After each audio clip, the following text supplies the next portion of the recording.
Well, hello, everybody, and welcome back to our study in the story of Jesus. And today we're actually in session 27, and this will be our next to the last session of this study. Next week we'll actually finish things up. And remember that as we jump into this particular session, that our last time together we were in the upper room with Jesus and the disciples, and we watched Jesus wash their feet.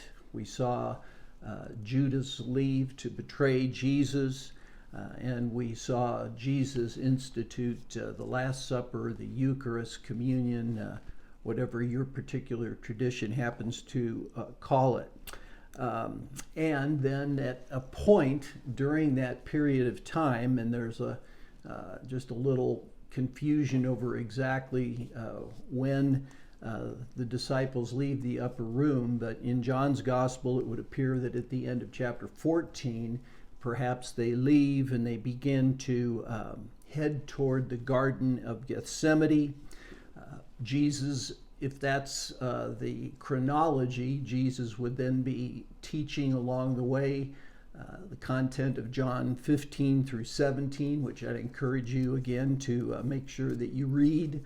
And then they walk down to the Kidron Valley, which would be below the east side of the city of Jerusalem, and across that valley into the Garden of Gethsemane that sits at the foot of the Mount of Olives. So as we jump into our story today, and particularly next week also, we're going to see that the story gets climaxed by what I would call two of the most important events in human history.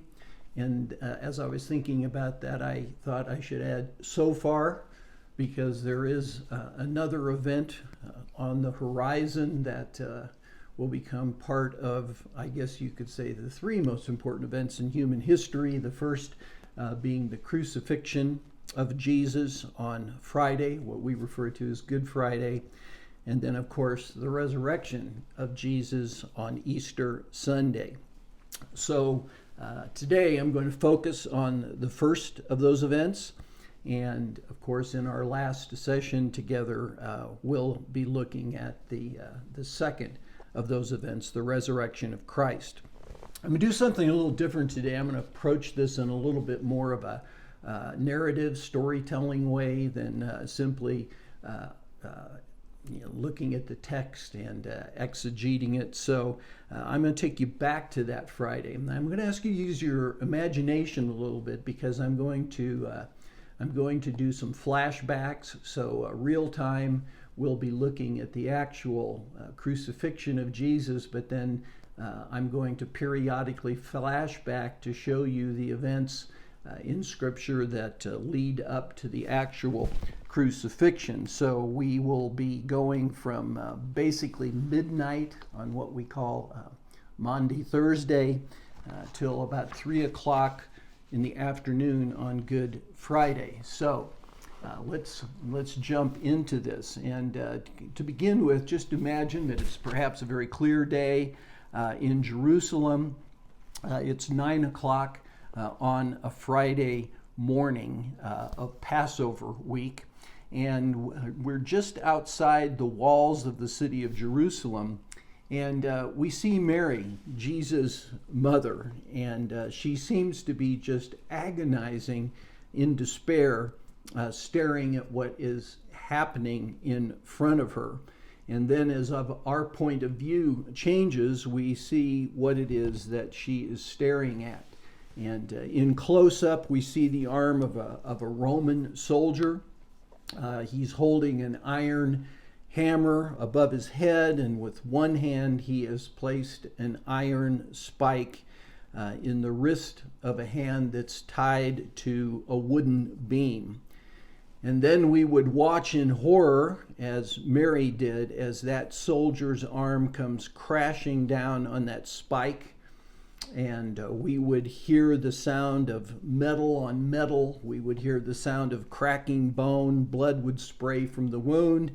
And you can't imagine that, although the text doesn't say it, that there might have been even an earth-shattering scream from the pain that comes from that hand. And then we see the face of the man whose hand has just been impaled by a Roman spike. And of course, it is Jesus. Now, hold that image for a second, and we're going to flash back, and we're going to go to a night scene, roughly perhaps around midnight, 9 hours earlier than what we've just seen, and we're now in the Garden of Gethsemane with Jesus. And of course, this was a period of time where Jesus he's been in great agony as he prays there in the garden. And we're told that, drops of sweat like blood, poured off of him from his face. And we're also told that on 2 times at least that he prays. And what he prays is, "My Father, if it's possible, may this cup be taken from me, yet not as I will, but as you will."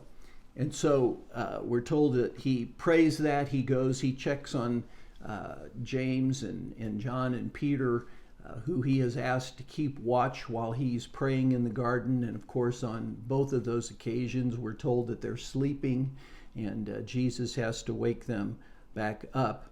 And then, perhaps we see something like a sense of peace that begins to come over him as he prays for the 3rd time. And this time, his prayer is a little bit different in the Gospel of Matthew.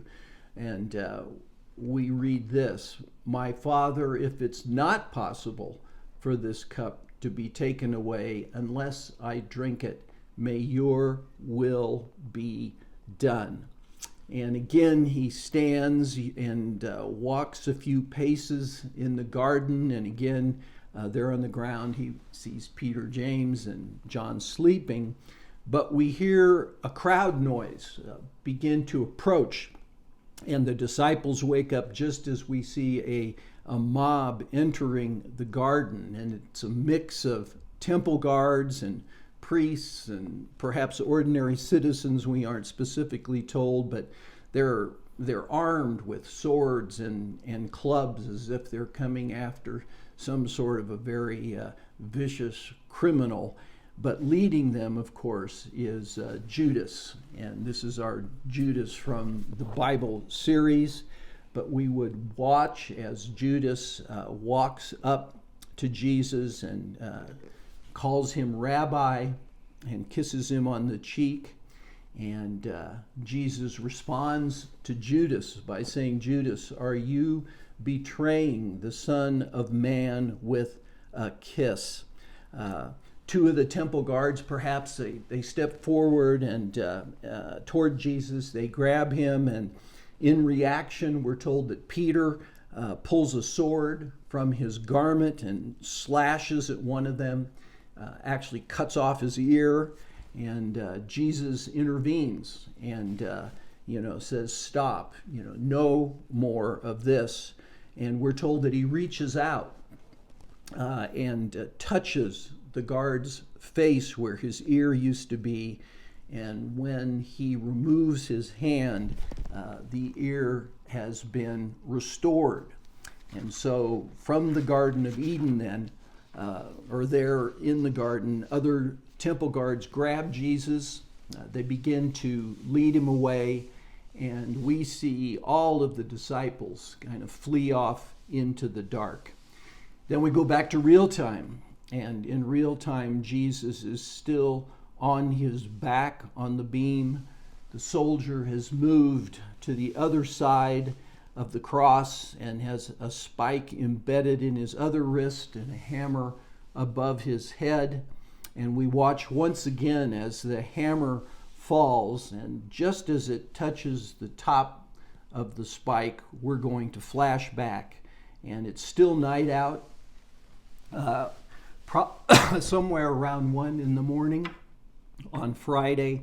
And what we see is the courtyard of the house of Caiaphas, the high priest at that time. And this particular scene that you're seeing is a newer home that's been built on the site of the original site of Caiaphas's house.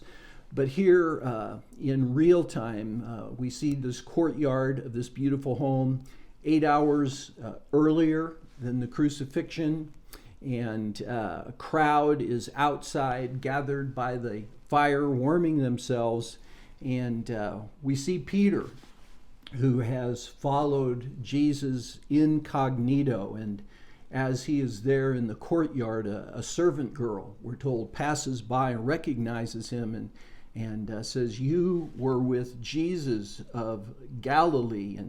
And Peter shakes his head and says, "I don't know what you're talking about." And then we could watch him probably walk away from the servant girl. Meanwhile, inside Caiaphas's house, Caiaphas, who is the high priest of Israel at this point in time, probably you could say the most powerful Jew in the world, a group of men have begun to assemble there at his home. Again, remember, it's the middle of the night, kind of a mix probably of elders and chief priests and perhaps members of the Sanhedrin. We can tell that most of them are upper class simply by their attire. Most are older. And again, what we would see is that even though many perhaps of these men that have gathered at Caiaphas's house are part of the Sanhedrin, it's really only a fraction of the Sanhedrin that are present. It's the middle of the night, and what is about to happen is actually illegal under Jewish law. It's basically a setup. There's a heated discussion going on. Jesus stands silently before them. One man comes forward, we're told, and says, "We heard him say he would destroy the temple and in 3 days build another one." And of course, it's a reference back to what Jesus said in John chapter 2, completely being misunderstood because Jesus wasn't talking about the physical temple. He was talking about the temple of his own body, and that part of what would prove his authority, he had just cleansed the temple for the first time, but part of what would prove his authority is the fact that he says, "Destroy this temple," meaning his body, "and in 3 days I will raise it up." But now he stands silently, and Caiaphas asks, "Are you not going to answer?" Okay, and now we're going to go back to real time again. And now we see Jesus' feet. They've been placed one over another. His legs have been slightly bent at the knees. The soldier is now holding a spike against the ankle at the top of the foot. And he raises the hammer again, and as it comes down, and just as it reaches that spike, we will flash back again to Caiaphas's house. And Peter now has moved away and trying to hide a bit in the crowd. Another servant walks past and sees him and says, "This man was with Jesus of Nazareth," to which Peter now responds, "I don't know the man." Back to the inside of the house. What we see here again is that accusations against Jesus, they're flying back and forth, and the scripture says that no two witnesses can even agree with each other, and in fact that they're contradicting each other. And finally, Caiaphas, probably in a degree of frustration, he confronts Jesus and says, I charge you under oath by the living God, tell us if you are the Messiah, the Son of God.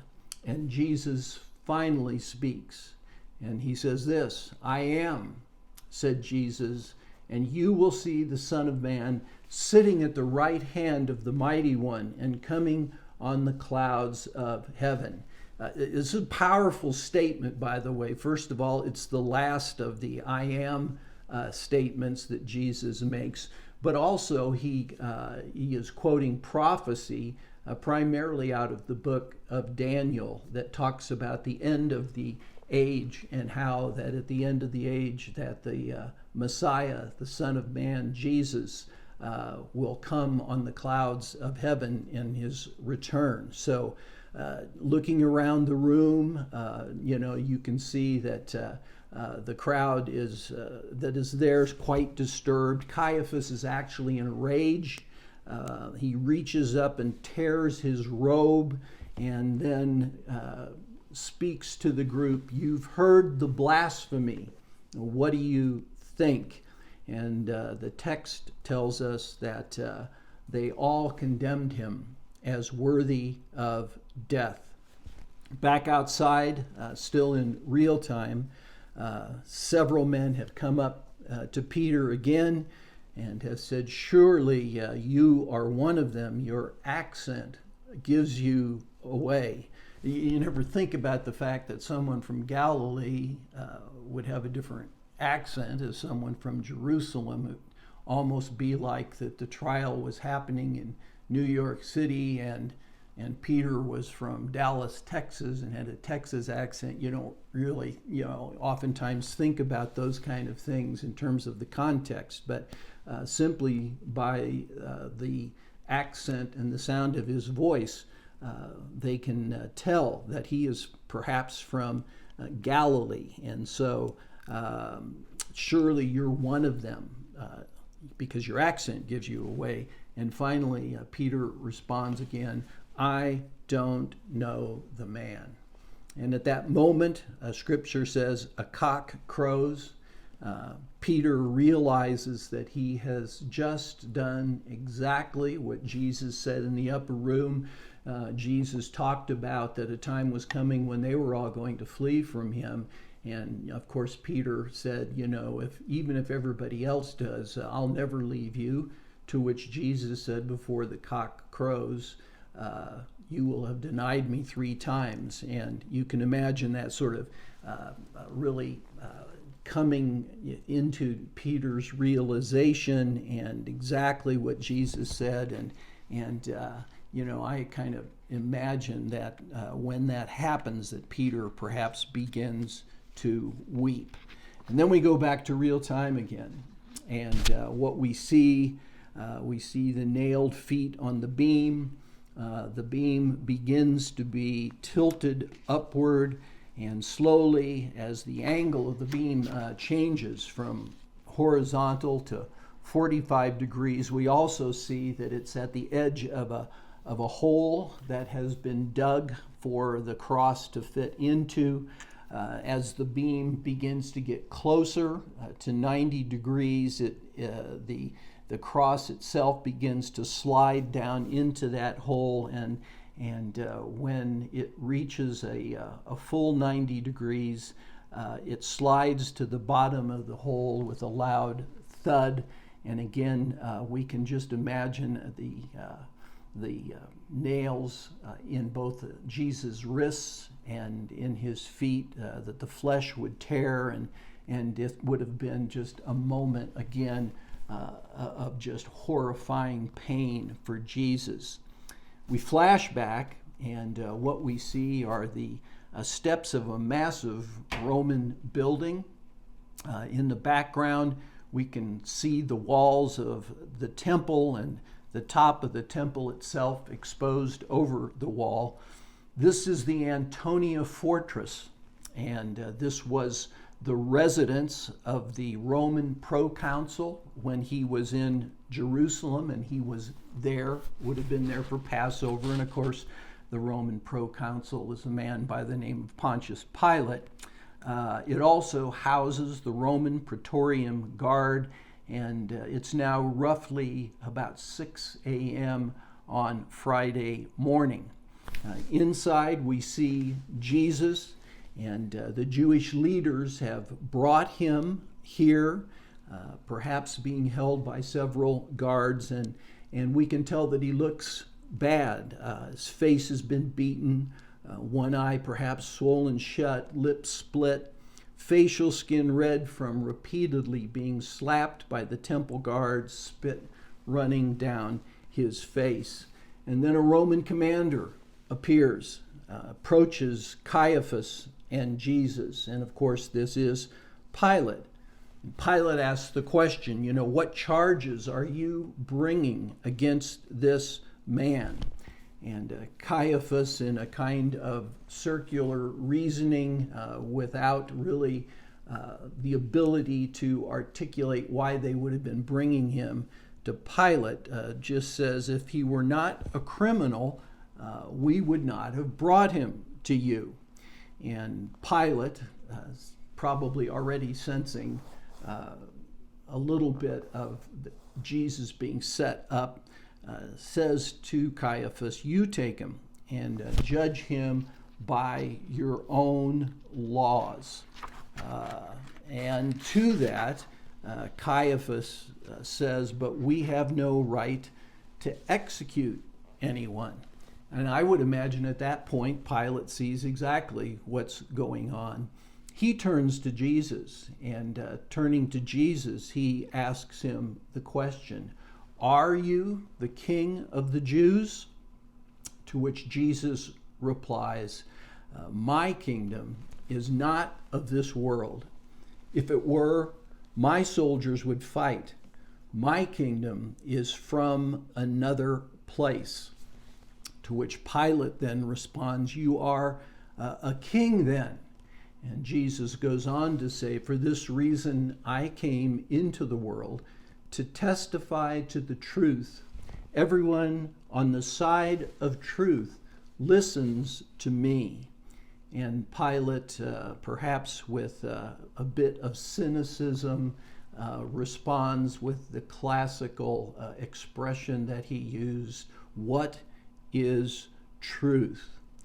Back to real time, for the very first time, we see the complete horror of what is happening. Jesus is on the cross. He is in excruciating pain. Some people believe that crucifixion was one of the most horrid and violent kinds of death because along with the pain that Jesus would have been experiencing, you're basically hanging by your arms from the cross, and eventually what happens is as you hang by your arms, the muscles in your chest begin to contract. You can't breathe, and so at that point you push up with your feet to be able to breathe. But again, your feet have been nailed to the cross, and so there would be excruciating pain as you're trying to catch your breath, and you would hold that position as long as you could, and then when you could no longer hold it, you'd drop again to your arms. And really hard for us to imagine what this process looked like, but it would have been a kind of a continual pushing up and down and up and down, and people normally actually would die from suffocation when they just could no longer push up, and they would hang, and again the muscles in the chest would cramp, and it would keep the person from being able to breathe, and they would die of asphyxiation. So it was horrid. And by this point in time, Jesus has been on the cross for some period, and we do see that again he's been beaten badly. He's been scourged. He is almost unrecognizable. A prophecy back in Isaiah chapter 52:14, referring to Messiah, says that his appearance was so disfigured beyond that of any human being, and his form marred by human likeness. And when Jesus, as he was being crucified, he'd been through this horrendous period of time already where he had been seriously abused. We're going to see a little bit about that in a minute on another flashback.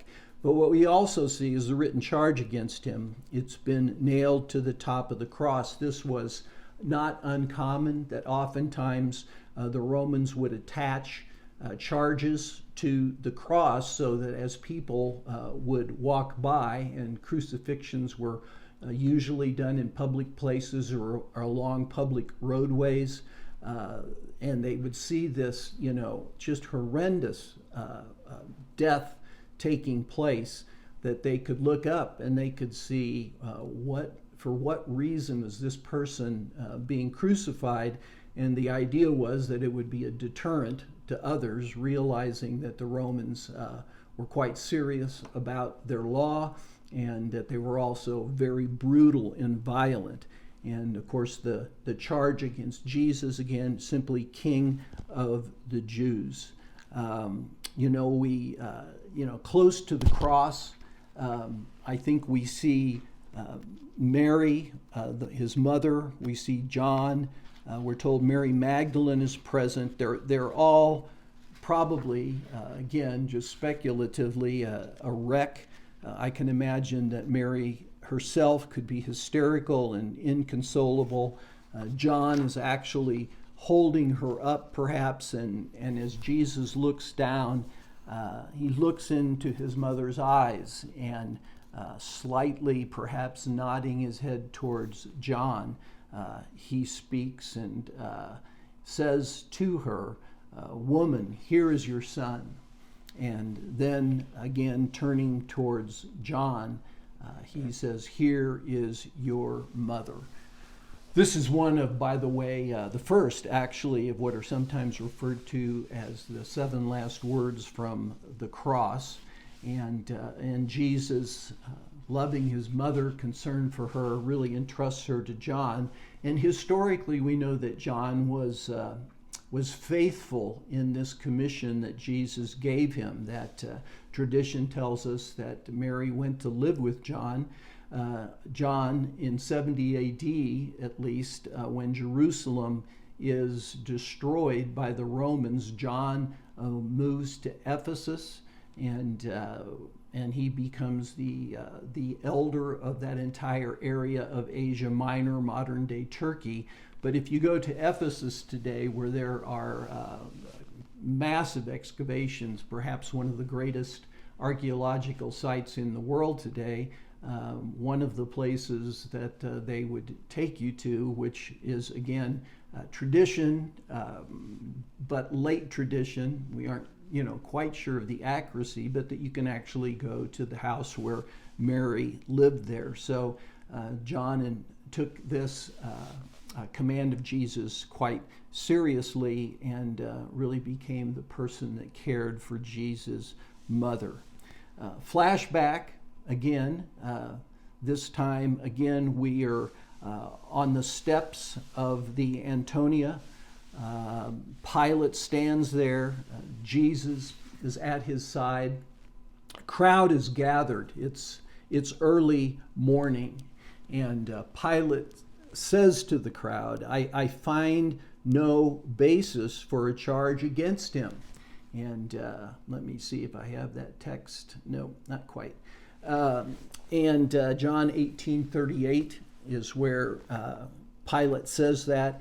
And then he asks, "Do you want me to release the King of the Jews?" Now, probably most of you know that it was a tradition during Jewish Passover for the Romans to release one prisoner. And Pilate is trying to release Jesus. "Do you want me to release him?" But the crowd responds, "No, give us Barabbas." And of course, we are told that Barabbas was a murderer. He was one that actually should have been crucified. And it's a setup again that the crowd and the chief priests and the leaders probably have worked the crowd to get them to call out, "No, give us Barabbas." And then Pilate asks the question, "Well, what shall I do then with Jesus, who is called the Messiah?" And in my own opinion, again orchestrated. The crowd begins to cry out, "Crucify him." Pilate ponders. As you read the Gospels, you can see that you'll remember that at a point in time he washes his hands and turns Jesus over to the crowd. But basically what he says is that Jesus is to be flogged and then to be crucified. Minutes later, we see Jesus. He's chained to a whipping post. It's now about 8 in the morning on Friday, and his cloak and robe have been removed. His back is bare. The flesh on his back is literally flayed, and we see why. We see a Roman soldier who's holding a whip. This particular kind of whip was called a flagrum. It was kind of like a cat of nine tails. It had strands of leather coming off of the handle, and in those leather strips that were embedded pieces of stone and glass and metal. And we would watch as that Roman soldier with all of his strength swings that whip and strikes the back of Jesus. Again, I cannot imagine that Jesus not only winces but cries out. But even worse is what happens when the soldier draws the whip back, because of those things that are embedded within the leather strips of the whip. When the whip was withdrawn, what it did was it would rip the skin off of the back, which is why Jesus' back was flayed. He received 39 lashes. 40 was considered fatal. And then we go back now to Golgotha. And what we see here again is Jesus hanging by his arms, struggling to breathe as the pressure on his lungs reaches the point where it's unbearable. Again, he would lean back into the cross and push up with his feet. And I think the pain, it's beyond our ability to comprehend what he was going through at this point in time. The full weight of his body when he pushes up, tearing against the spike in his feet, gasping for air. And then again, as the pain becomes unbearable, he slides back down until now his weight's being supported by his arms, and breathing is becoming very difficult. At this point in time, he's been pushing up and hanging down now for 2 hours. Sometimes it took a great deal of time for someone to actually die from crucifixion. They would go through this sometimes as often as for 24 hours perhaps. We know that in Jesus' case, because it was the Passover and it was the Sabbath was coming, that those on the cross needed to be put to death really by breaking their legs. And what happened, of course, when you would break their legs is they could no longer push up and they would die from suffocation. That won't happen to Jesus, because by the time the soldiers come, we know that Jesus has already died. So from the cross, we hear Jesus cry out, another one of the last words, "Father, forgive them. They don't know what they're doing." We're told that he was crucified with 2 other men, one on his left, one on his right. And we know why they're being crucified, because if there was a sign on their cross, it probably would simply say thief. And one of those thieves mocks Jesus even from the cross, but the other one calls out to him and says, Jesus, remember me when you come into your kingdom. Jesus turns his face towards that thief and speaks to him and another of his last words, says to the thief, "This day you will be with me in paradise." As he speaks, we begin to see dark clouds gathering, beginning to block out the sun. But we're going to flash back again, this time to what is called the Via Dolorosa, the Way of the Cross. Again, it's now probably sometime between 8 and 9 on Friday morning. The Via Dolorosa, it's a narrow street, as were all the streets in ancient Jerusalem, of course. It's the way of suffering, actually, is what Via Dolorosa means. And this was a street that then would lead from the Antonia to a city gate, and then outside the city gate to a place called Golgotha, the place of the skull. We sometimes refer to it as Calvary. As he's carrying the cross, and there is some debate, would he have been actually carrying the whole cross like you've seen in the picture? Oftentimes what the person that was going to be crucified was carrying was the crossbeam that would then be attached to the upright once they got to the place of crucifixion. But either way, Jesus, he's not in very good shape at this point in time. His blood would be soaking through his robe. On his head, we would see a crown of thorns that was made by the Roman soldiers, and the thorns are embedded into his head from the soldiers repeatedly striking him with a rod. And Jesus comes to the point where he doesn't have the strength. He no longer has the ability to carry the cross. We see a foreign-looking man in the crowd, dressed as an Egyptian or Northern African Jew of the dispersion, and the Romans grab him and force him to pick up the cross or the crossbeam and to carry it up the hill to Golgotha. And of course, his name is Simon of Cyrene. Back to real time. It's noon on Friday. Jesus has now been on the cross for 3 hours, and from noon to 3 p.m., the skies grow dark. It's an eerie darkness that begins to cover Jerusalem, swirling clouds, dark clouds over Golgotha. It becomes darker and darker till you can barely see anything. And it's during this time that something of cosmic importance is being played out as Jesus continues to struggle and to suffer on the cross. If we could see his face, there would be an agony that actually transcends even the physical suffering of crucifixion.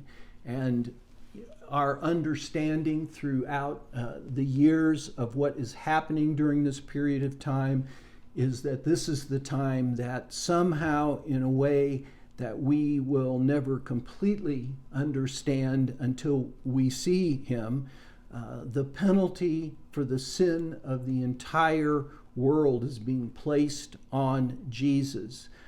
And again, in a way I don't think we can fathom in this moment, the Son experiences an existential separation from the Father, and he cries out.